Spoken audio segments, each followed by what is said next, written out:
দিল্লির রাজপথে যেন নতুন করে জ্বলে উঠেছে প্রতিবাদের আগুন।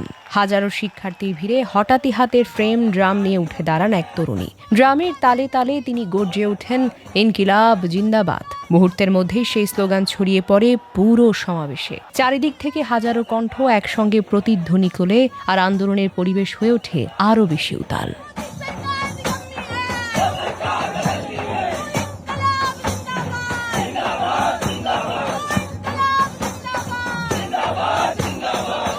সামাজিক যোগাযোগ মাধ্যমে ছড়িয়ে পড়া ভিডিওতে দেখা যায় প্রতিবাদী গান, ড্রামের ছন্দ এবং শিক্ষার্থীদের সম্মিলিত স্লোগান আন্দোলনে নতুন করে উদ্দীপনা এনে দেয়। উপস্থিত অনেকে মোবাইল ফোনে সেই দৃশ্যটি ধারণ করেন। অল্প সময়ের মধ্যেই ভিডিওটি ব্যাপকভাবে শেয়ার হতে থাকে এবং অনলাইনে আলোচনার কেন্দ্রবিন্দুতে পরিণত হয়। অনেক নেটিজেন বলছেন, এই তরুণীর কণ্ঠ যেন একটি স্লোগান নয়, এটি প্রতিবাদে অংশ নেওয়া বহু শিক্ষার্থীর অনুভূতির প্রতিফলন।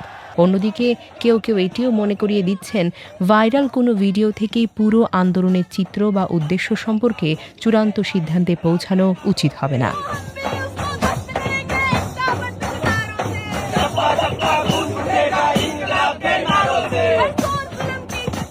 বিশ্লেষকদের মতে, ইতিহাসের বিভিন্ন সময়ে ছাত্র আন্দোলনে গান, কবিতা, সাংস্কৃতিক পরিবেশনা গুরুত্বপূর্ণ ভূমিকা রেখে আসবে।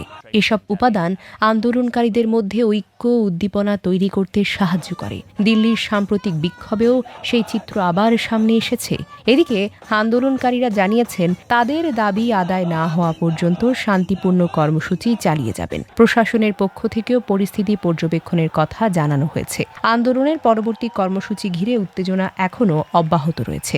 একটি ভিডিও, একটি ড্রাম আর একটি স্লোগান, ইনকিলাব জিন্দাবাদ, দিল্লির ছাত্র আন্দোলনের আলোচনায় নতুন মাত্রা যোগ করেছে। এখন সবার নজর আন্দোলনের পরবর্তী অধ্যায়ে কি ঘটতে যাচ্ছে।